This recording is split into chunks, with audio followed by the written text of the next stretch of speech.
안녕하세요. 아나운서 김민희입니다. 여러분은 성관계를 얼마나 오래 혹은 자주 하는 게 좋다고 생각을 하시나요? 사실 이 질문에 대한 정답은 따로 없습니다. 다만 이 상대방과 함께 서로 만족할 수 있는 관계 횟수와 또 이 시간을 찾는 것이 중요한데요. 그렇게 위해서는 기본적으로 해야 할 것이 발기부전 치료죠. 자, 오늘 발기부전을 연구하는 비뇨의학과 전문의 박성훈 원장 모셨습니다. 안녕하세요. 안녕하십니까. 선생님, 오늘은 선생님 얘기를 좀 조곤조곤 나눠볼까 합니다. 일단 각설하고요. 왜 이 의대 쪽을 지원을 하셨는지부터 좀 여쭤볼까요? 어렸을 때 엄마가 이제 가만히 보시니까, 저희 어머니를 보시니까 얘가 공부를 잘 못하거든요.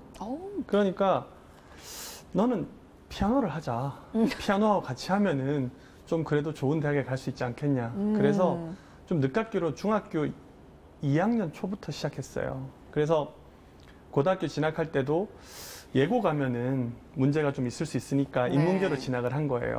근데 고등학교 1학년 들어갔더니 피아노 레슨 하시는 선생님이 성훈아, 너는 저기 공부해서 대학 가자. 그래가지고 재능이 없으셨군요. 별로 재능이 없었던 거죠. 전 늦게 시작했기 때문이라고 생각합니다만은. 그래서 이제 그만두고 그때부터 공부를 하기 시작했어요. 네. 그래서 그때 공부해가지고 이제 성적이 괜찮게 나왔어요. 다행히도. 선생님 말씀이 맞았던 거죠. 그래서 인문계였으니까 심리학과를 가겠다 이랬어요. 그래서 제가 이과가 아니었어요. 네네. 그래서 심리학과를 가겠다는 목표를 가지고 열심히 했고 또 수능 때 대박이 났어요. 수능을 제가 잘 보셨군요. 굉장히 잘 봤어요. 세 개 틀리고 마지막에 외국어 영역은 하나도 안 틀렸으니까 제가 몇 퍼센트더라 하여튼 0. 그랬었어요. 자랑하시는 거 아니죠? 네, 맞습니다. 할 줄 아는 게 공부밖에 없었기 때문에. 그랬는데 제가 목표로 했던 이제 대학의 심리학과는 됐는데 장학금을 못 받았어요. 그래서 생각지도 않았던 원서 이거 써봐라. 그래서 원서 그냥 받았던 데가 지금 제가 나온 아주대였거든요. 그래서 아주대 원서 썼더니 3년 장학금 주겠다. 그래가지고 장학금 때문에 간 거예요. 정말요? 집에서 그때는 부모님 의견이 중요했는데 야 거기는 장학금 준다는데 저긴 안 주잖아. 그래가지고 어쩔 수 없었죠. 와, 대학 가서는 어떠셨어요? 대학 생활은 진짜 저한테는 되게 싫었었어요. 지옥 같았어요. 다시는 안 하고 싶었던 정도. 어떤 점에서요? 많았었는데 대학교 1학년 때 들어가자마자 집이 되게 어려워졌었어요. 소위 말하는 진짜 망한다는 표현 쓰잖아요. 그래서 그랬죠. 그래가지고 대학교 1학년 때는 아르바이트를 해야 되는데 그때 하필 또 과외도 잘 안 구해지더라고요. 그래서 대학교 1학년 때는 노가다? 그러니까 건설직 일용직, 공사장 일용직 그런 걸 나갔었어요. 네. 제가 아주대니까 수원에 있었잖아요. 네. 북수원에 개미인력이라고 있었거든요. 네네. 거기 가면 새벽에 한 5시 반까지 가면 주민등록증 맡깁니다. 그럼 6시쯤에 이제 픽업해서 가세요. 그래서 오후 한 5시 반쯤 다시 돌아와요. 그러면은 주민등록증 받으면서 일당 5만 원에서 5천 원 빼고 4만 5천 원 받았었어요. 그래서 솔직하고 정직한 직업이구나 생각했지만 보통들은 잘 안 가죠. 그렇게 이제 하다가 대학교 2학년쯤 돼서 이제 남들은 공부만 해야 되지만 그러니까 의과대학이나 법과대학이 가장 탈락하는 사람들이 많아요. 의과대학 평균 재학 기간이 7.5년이거든요. 네. 유급을 많이 해서 그래요. 근데 다행히도 유급은 안 했지만 계속 제가 이제 과외하고 그랬으니까 제 핑계긴 하지만 의과대학 성적은 별로 안 좋았었어요. 그렇군요. 그러면 성적이 안 좋으셔서 비뇨기과 가신 겁니까? 그건 아닌 거죠? 그것도 약간 좀 찔리긴 하지만 약간 그런 경향은 있긴 하지만 이제 과를 결정할 때는 첫 번째 저희가 결정해야 되는 게 내가 환자를 보겠다 안 보겠다예요. 환자를 보는 과가 있고 안 보는 과가 있거든요. 영상의학과, 마취과 이런 데들은 꼭 그렇진 않지만은 별로 안 봐도 돼요. 병리과 이런 데 쪽은. 근데 저는 환자를 보고 싶었고요. 환자를 본다 그러면은 수술을 하느냐 안 하느냐 결정해야 돼요. 네. 저는 수술을 하고 싶었거든요. 그래서 외과 계열이었는데 외과 계열 중에 이제 여러 개가 있잖아요. 많죠. 일반외과도 있고 정형외과, 이비인후과 쭉 있지만 제가 비뇨기과를 결정했던 거는 저희 교수님들 때문이었어요. 레지던트 생활을 한다는 거는 새로운 가정에 입양돼서 그 가정의 그 문화적인 영향을 그대로 받는 거랑 똑같아요. 다른 사람이 돼서 나온다 보시면 돼요. 그 사람이 그 이국 분위기를 그대로 입고 나오는데 그 이국 분위기를 결정하는 거에 가장 중요한 건 당연히 교수님들입니다. 그래서 저희 교수님들이 저는 좋아서 사실은 되게 존경받아 지금도 생각하시면 마땅한 분들이시거든요.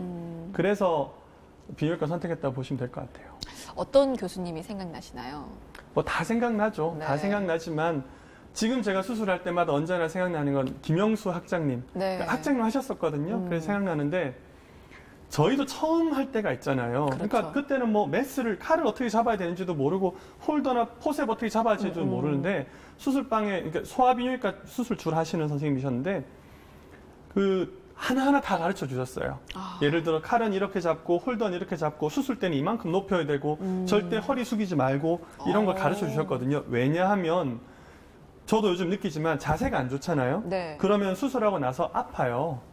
디스크 오고 목 디스크 오고 이런 경우 많거든요. 손에도 관절염 옵니다. 홀더 잘못 잡으면은. 되게 뭐라고 하셨어요. 편하게 잡는 게 아니고 바로 잡는 거라고. 왜? 습관을 잘 들여놔야 너네가 평생 수술할 때 문제가 안 생긴다. 나중에야 그 얘기를 해주시긴 했어요. 매번 수술할 때마다 생각나는 건 아닙니다. 그러나 가끔 이제 수술할 때마다 최근에 대만에 라이브 서저리 갔었거든요. 그거 수술 끝나고 나오는데 학장님 되게 생각나더라고요. 왜냐하면은 다른 사람들 시선이 정면으로 받는 안에서 거기서 제가 수술을 해야 되는 거잖아요. 제가 칼 잡는 거, 홀더 잡는 거 다 나오잖아요. 이거는 학장님이 제대로 가르쳐 주셨으니까 내가 가능했구나. 그래서 되게 생각이 났었죠. 근데 어떤 분야든 그렇잖아요. 기본이 정말 탄탄해야 또 탄탄대로가 되는데 정말 많이 혼났죠. 그걸 여쭤보고 싶었어요. 정말 고마운 은사님인데 자주 생각이 나실 것 같아서. 성훈이 똑바로 안 하니? 지금 성대모사 하신 거예요? 그런 경우도 보시면 어쩌시려고? 뭐 혼날만 했었죠. 무섭지는 않으셨어요? 단순히 감사하기만 그럼요. 하세요? 무서웠죠. 당연히 무섭죠. 지금도 엄하신 선생님들이시기 때문에 근데 왜 자애로운 거하고 엄한 거하고 항상 공존할 수 있잖아요. 그렇죠. 그래서 괜찮았고. 근데 지금 한 분 예를 드셨는데 다른 분들이 또 서운하실 수도 있어서 고마우신 은사님들. 다 말씀드릴 수는 없고 저는 김세중 선생님이 또 그렇게 기억이 나요. 김세중 선생님은 암주로 보시는 분인데 뭐 종양이죠. 비뇨기과 암이니까 신장암, 방광암, 전립선암 이런 거 보시는 분이신데 제가 김세중 선생님한테 배운 거는 이게 환자를 대하는 마음이구나 이거였어요. 김세중 선생님은 말기암 환자를 끝까지 포기하지 않으셨어요. 저희는 비뇨기과잖아요. 말기암 환자가 오면은 해줄 수 있는 게 별로 없어요. 뭐 방사선 치료한다던가, 뭐 호르몬 치료 이런 거, 항암 치료 이런 거 하는 건데 보통도 어떤 데에서는 그냥 그 종양내과로 넘겨요. 종양내과로 전과시켜서 이제 거기서 치료를 받게 해요. 이유가 해줄 게 별로 없다는 거죠. 근데 뭐 제가 가족 중에 그런 분이 있어서 뭐 잘 알지만 말기암 환자하고 그 가족이 겪는 가장 큰 고통 중에 하나는 외로움이에요. 고독이에요. 왜냐하면은 자기를 수술해준 사람이잖아요. 비뇨기과 와서 수술했었을 거잖아요. 암이 있으니까. 그랬던 의사가 당신 더 이상 우리가 해줄 수 없으니 다른 과 가라. 이거는 환자한테 사형 선고인가요? 그만 포기하세요라고 하는 언지시 얘기하는 거랑 같을 수 있잖아요. 끝까지 포기 안 하셨어요. 그러니까 환자분들은 항상 김세중 선생님 찾아오세요. 그러면은 지금 생각해보면 귀찮은 법도 하셨는데 저희가 해줄 수도 없는데 근데 의사의 마지막 해야 되는 일 중에 하나가 저희가 손을 댔으면 끝까지 그 사람을 책임져야 되는 거예요. 정말 뭐 임전무태죠. 전투에 나가면 물러서는 법이 없는 것처럼 환자가 죽기 전까지는 저희는 그 옆에 있어야 되는 거예요. 환자가 저희한테 와서 안 아파요, 좋아요. 그래서 지금도 저는 생각하는 게 그 얘기 들으려고 하는 거기도 하지만 아프다고 하는 얘기를 듣는 게 저희 일이구나. 그래야 되는 거구나. 그래서 저희가 어떻게 보면 힘든 일일 수도 있겠구나. 김세중 선생님한테 김세중 선생님께 진짜 환자는 이렇게 보는 거란다. 말로 하신 적은 한 번도 없어요. 그럼요. 행동으로? 되게 무뚝뚝하세요. 무뚝뚝하신데 항상 그렇게 행동으로 보여주셨죠. 잘 안 웃으세요. 근데 환자분들은 선생님 뵈면 이제 김세중 선생님 뵈면 항상 활짝활짝 웃으시고 그랬죠. 이게 제자에게만 좋은 분이 아니고 환자에게 또 너무나 좋은 의사 선생님이셨군요. 제자들한테는 엄하셨어요. 네. 하지만 고마우신. 네. 감사한 분이시죠. 그 과를 정하시게 된 배경도 좀 듣고 싶은데요. 지금 과가 보형물 비뇨기과신 거죠? 우리나라에는 뭐 잘 알려지지도 않고 네. 얘기도 안 하는 까지만 보형물 네. 비뇨기과 전문인데 라고 저는 얘기하는데 네. 제 전공을 그렇게 저는 정했으니까요. 제가 이제 의과대학 마치고 레지던트 끝나고 나면 이제 레지던트 할 때 결정을 해야 돼요. 내가 직업반인가 인문계인가 또 결정해야 되는 거예요. 그러니까 스텝이 돼요. 교수가 되려고 노력하든가 네. 아니면은 나와서 개원 일을 하든가 둘 중에 하나입니다. 근데 그때는 저는 전문의 시험 준비할 때 저희는 논문을 써야 됐었는데 네. 논문 쓰는 게 너무 힘든 거예요. 그래서 내가 이거 평생 못하고 살겠다. 그래서 난 직업반이다. 그래가지고 이제 개원을 하러 나갔었던 거죠. 개원이 생활하겠다, 취직하겠다. 그래서 나와서 처음에는 펠로우 생활 하다가 오른쪽 무릎에 앉아서 좀 쉬고 네. 요양하고 미국 가서 좀 치료 좀 받고 한국 와서 확대 수술하는 병원에 취직해서 한 2년 반 동안 확대 수술을 했었어요. 근데 이게 지금 생각해보면 그렇지만 해부학적, 기술적 이런 한계가 명확한 수술이에요. 환자가 행복하기가 어려워요. 특히 이거는 질환에 관련된 게 아니잖아요. 죽고 사는 문제가 더더구나 아니지만 질환도 아니에요. 그러다 보니까 제가 하면서 스스로 이렇게 내가 잘하는 거 있구나 이런 마음을 들어본 적이 없어요. 환자한테 고맙다는 얘기를 들어본 적이 별로 없으니까. 만족하지를 못하셨던 거예요? 본인이? 환자분도 만족하지 못하니까 저도 만족스럽지 못한 거예요. 그러니까 제가 수술을 제 입으로 하기엔 그렇지만 큰 문제는 없었어요. 네. 그리고 잘한다는 얘기도 들었었고요. 그러나 수술 방법 자체가 지금 생각해보면은 한계가 좀 있지 않나 생각이 들었어요. 그래서 질환을 봐야 되겠다. 그게 제 생각이었고 그래서 기억하고 있던 게 제가 그래도 2년에 한 번씩은 미국에 있는 학회를 갔는데 네. 거기서 보형물 비뇨기과 관련 강의를 들었고 내가 이걸 해야 되겠다. 그래서 결정을 하게. 그래서 그때 생각을 가지고 있었어요. 그러다가 병원 다니던 거 그만두고 이제 미국 가서 다시 배운 거죠. 지금 팽창형 임플란트 수술을 주로 하시는데 네. 그건 어디서 배우셨어요? 그래서 그거를 이제 배우려고 생각해 보니까 한국에 기구를 파는 총판이 있잖아요. 네네. 총판 있으니까 내가 미국에 그러니까 부탁을 해야 되겠다 싶었어요. 이 사람들은 본사 사람들을 알 거니까 본사는 미국에 있고요. 그래서 부탁을 했어요. 내가 딴 건 필요 없고 내가 미국에 갈 테니까 거기 연락처만 하나 달라. 왜냐하면 제가 학회 갔을 때 물어보니까 연락처 자기가 미국 가서 연락하면 우리가 항상 그런 프로그램이 준비되어 있다 이런 얘기를 했었거든요. 그 말만 철석같이 믿고 어떻게 보면은 그 다음에 수술할 때 쓰는 어려운 수술할 때 쓰는 기구 이름이 하나 있었거든요. 네. 그거 하나 알고 미국에 갔죠. 그래서 미국 가서 연락을 했더니 연락을 안 받는 거예요. 어머.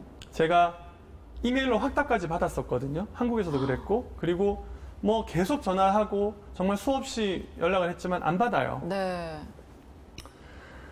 거의 한 달을 그렇게 연락을 안 받더라고요. 지금 생각해 보니까 왜 그랬을까 저는 궁금했거든요. 진짜 왜 그랬을까요? 지금도 이유를 네. 정확하게 모르겠지만 아마도 이 수술을 기존에 하고 계셨던 선생님들이 네. 또 다른 경쟁자를 만들고 싶지는 않잖아요. 그리고 이 사람은 그 선생님들한테 기구를 세일즈를 해야 되잖아요. 그렇죠. 그러니까 잘 보여야죠. 밑보이지 않기 위해서 그렇게 했던 것 같아요. 이해는 가요. 하지만은 엄청 화가 나는 일이었죠. 거기서 그러다가 그 수술할 때 쓰는 어려운 기구를 그래도 왔는데 이거라도 사가지고 가자라고 해서 그 집에 전화를 한 거예요. 뭐 그때는 영어를 그렇게 썩 하긴 어려웠는데 전화해가지고 이제 전화하면서 생각해 보니까 그런 어려운 수술할 때 만드는 기구를 쓰는 사람이면 수술하는 사람이 누군지는 알 거잖아요. 잘하는 알겠죠. 사람이 누군지는. 네. 그래서 전화로 부탁을 했어요. 나 한 번만 한 케이스만 보면 되니까 알려달라고. 그랬더니 그래 그럼 우리 오피스 와서 얘기하자 이러더라고요. 그래서 뭐 그래 생각하고 이제 뉴저지에서 4시간 동안 차 몰고 가가지고 필라델피아로 갔어요. 네. 딱 도착하니까 거기가 비뇨기과 외래 비뇨기과 의원이더라고요. 그래서 이 기구를 개발한 분이 비뇨기과 선생님이세요. 닥터 모어빌이라고. 네. 그래서 그 어려울 때 하는 수술하는 기구 그 세트 하나가 그때 당시 하나로 한 4,500만 원 했었거든요. 그래서 눈앞에서 제가 현찰 들고 와가지고 그 2개 기구 세트를 샀어요. 돈은 확실하죠. 그래서 제가 뭐 그 전까지 이제 저축했던 거 탈탈 털어가지고 사고 나서 다시 부탁을 해요. 기구를 그렇게 사고 이제 부탁을 드렸더니 그 자리에서 연락을 해주시더라고요. 근데 너는 뉴저지에 지금 있으니까 뉴저지 근처만 알려줄까 그러시길래 아니요. 미국 어디든지 가겠다고. 와. 그랬더니 진짜 여기저기 알려주시는 거예요. 이야. 그래가지고 거의 미국의 한 3분의 2 주를 떠돌면서 이제 수술을 배워야 됐고, 그때 처음 수술을 보고 처음 저를 받아주셨던 게 지금의 제 파파라고 부르는 닥터 윌슨이세요. 그렇게 이제 트레이닝이 시작된 거예요. 그래서 쉽지가 않았어요. 저는 뭐 그렇게 쉽지 않은지 모르겠어요, 매번. 그래가지고 피아노 치던 놈이 결국 팽창 임플란트 수술하겠다고 지금까지 여기까지 와 있는 걸 보면은 제가 봐도 참 우여곡절이 많았죠. 그리고 나서 아니죠? 이제 인생력 하여튼 지금도 제가 잘 믿기지 않을 때가 많아요. 사실 옛날에 생각해 보면은 그리고 나서 떠돌면서 배우고 한국 와서 지금 이렇게 하고 있는 거죠. 얘기를 들어보니까요, 이게 하늘이 감동할 정도의 노력을 하셨어요, 진짜. 아니, 누가 그렇게 메일을 보내서 미국까지 찾아가서 기구상에도 물어보고 어디든 가겠습니다. 당장 달려가실 노력을 할 사람이 얼마나 많을까요? 뭐 아마도 저는 잘 안 됐잖아요, 처음부터. 처음부터 잘 되던 게 아니니까 더 독이 바짝 오르기도 하고 더 그만큼 배가 고파졌으니까 그럴 수 있었던 거라고 생각하거든요. 그리고 사실 지금에 와서도 아무도 아직까지 미국에서 이걸 교육받은 사람들은 없어요. 별로 관심들이 없어요, 제가 하는 수술에. 사실 그래요? 예, 큰 관심들은 없어요. 그런 게 많은 분들은 별로 없어요. 그거 배우겠다고 거기까지 그렇게 해야 돼? 제가 처음 간다고 그랬을 때 정말 친한 형도 성훈아 솔직히 말해봐, 너 놀러 가는 거지? 이렇게 얘기했다고요. 그리고 간다 그랬을 때 거의 대부분의 사람들이 쟤 안 될 거야 그랬고요. 그렇게 돌아와서 개원한다 그랬을 때 역시나 99%의 사람들이 저희 엄마도 걱정하셨어요. 가지 말라 그랬고. 근데 어쩔 수 없었죠. 배우려면 그 방법밖에 없었으니까. 근데 포기할 상황이 여러 번 있었잖아요. 근데 그때마다 포기를 안 하셨단 말이에요. 그만큼 그거밖에 없으니까요. 저는 더 이상 돌아갈 데가 없으니까요. 그렇기도 했고 제가 거의 포기할 무렵은 항상 그렇게 반전이 있더라고요. 그 참 기분이 그래서 한두 번 그런 일 겪잖아요. 그 다음부터는 알 수 없는 그 미래에 대한 희망이 생겨요. 이번엔 어떻게 되겠지. 그래서 끝까지 그냥 그렇게 되더라고요. 근데 사실 그렇게 어렵게 배웠는데 그걸 또 공유하신다고 들었어요. 뭐 누구든 결국에는 궁극적으로 원하는 거는 본인의 행복이라고 저는 생각해요. 제가 요즘에 일을 하면서 내가 행복하기 위해서 일을 하는 거구나. 예전엔 돈 벌기 위해서 일한다고 생각했었거든요. 실제로 돈 벌면 행복해질 줄 알았으니까. 근데 저 역시도 우리나라가 급격한 그 경제 성장을 겪었던 거에 부작용을 제가 겪은 거랑 마찬가지예요. 돈은 수단이지 목적이 아니에요. 마찬가지로 제가 일하는 목적은 행복이어야 되더라고요. 돈도 행복을 위한 수단이잖아요. 그래서 그러려면 제가 수술을 더 잘해야 되고 그러려면은 가르쳐 줘야 돼요. 다른 사람한테 알려주고 보여주면서 그러면서 제가 또 배워요. 그렇기 때문에 얘기해서 보여주는 거고요. 의학의 나눔이라고 하는 거는 그렇게 나눠야 발전하기 때문인 거예요. 이게 결국에 목적이 나 혼자 잘 해먹고 내가 뭐 잘하겠다. 그럴 수 있어요. 안 알려주고 그럼 우리나라처럼 어떻게 보면 폐쇄적인 사회에서는 그 사람이 스스로 잘한다고 생각할 수 있어. 하지만 그렇게 10년, 20년이 지나고 나면은 어차피 고인물은 썩어요. 그 사람 수술하는 거 별거 아니게 돼요. 그러면 안 되는 거예요. 그렇기 때문에 많이 보고 와서들 하고 하라고 하니까 저도 처음에 몰랐어요. 그리고 안 하려고 그랬고요. 저도 힘들게 배웠잖아요. 그러니까요. 처음부터 제가 이런 거 아니에요. 그런데 안 알려주고 막 그러다가 처음에는 이제 내가 준비가 안 됐다고 생각했었고 조금 더 지나서도 뭐 경험도 없지만은 내가 보여주기 싫었는데 이제 아까 말씀드렸던 파파가 미국에서 한번 오셔서 제가 수술하는 거 보셨어요. 그리고는 물으시더라고요. 야, 너는 왜 트레이닝 안 하냐? 저는 준비가 안 됐고 그리고 파파 제가 이거 얼마나 힘들게 배웠는데요. 그래가지고 이제 되게 혼이 났어요. 너 그렇게 해가지고 니 지금 그 어린 나이에 네 경험이 이렇게 적은 나이에서 네가 수술을 어떻게 앞으로 더 잘하겠다는 거야? 뭐를 네가 더 어떻게 하겠다는 거야? 되게 혼을 내시더라고요. 제가 나이 먹고 그렇게 혼나본 건 별로 없었는데 근데 말씀이 맞더라고요. 저도 그 용기가 안 났었어요. 그랬는데 혼나보니까 이제 아까도 말씀드렸지만 항상 반전이 있잖아요. 그래서 제가 처음부터 그랬던 건 아니에요. 그러니까 정신이 번쩍 드셨군요. 혼나서. 혼이 좀 나야 돼요. 네, 이러면서 혼나면서 커야죠. 그래서 그런지 모르겠지만 그 대만에서 라이브 수술 하셨잖아요. 네. 그 기사가 또 났던데 네. 사실 개인 의원을 운영하면서 그렇게 어떤 초대를 받는다는 게 이례적이고 그리고 사실 특히 거기에 전문 분야를 그 보형물 비뇨기과로 또 특정 지으셨는데 대만에서 있었던 그 라이브 수술 얘기도 좀 들어보고 싶어요. 어떠셨는지.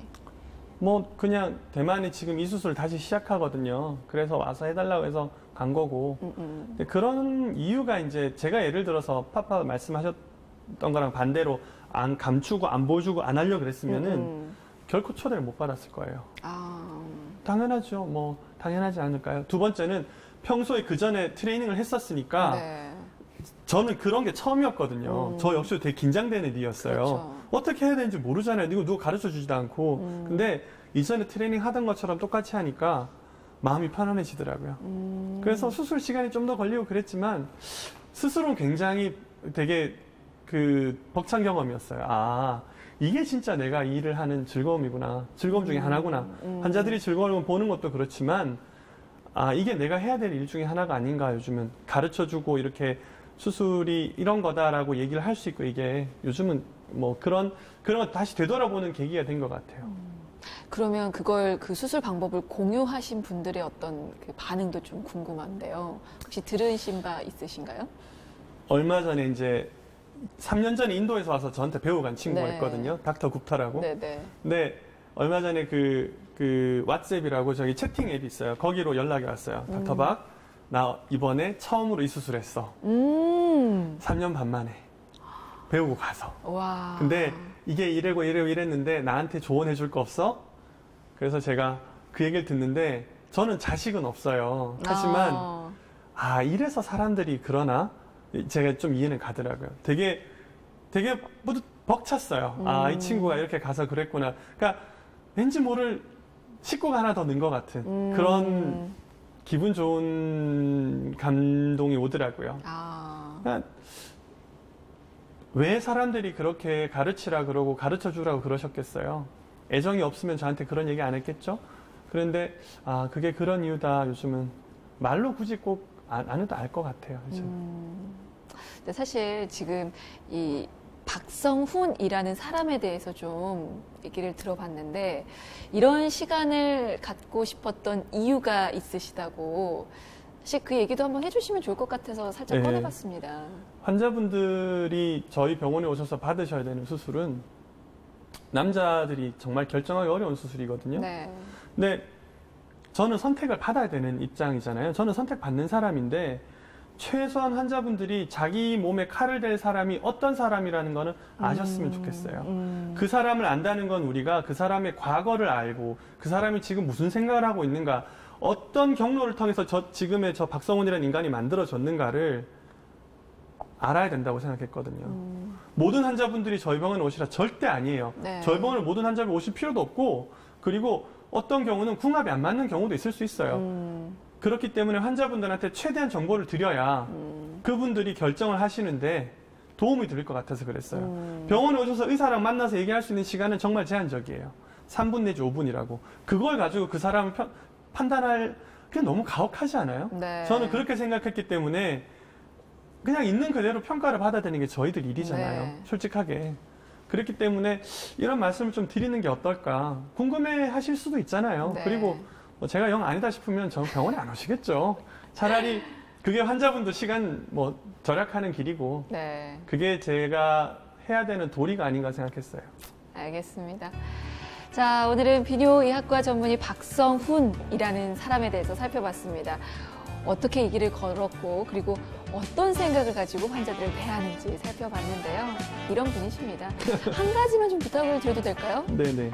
지금처럼 이 마음 변치 마시고 앞으로도 잘 부탁드리겠습니다. 그러실 수 있으시죠? 네. 열심히 노력하겠습니다. 네, 오늘도 너무 감사합니다. 감사합니다.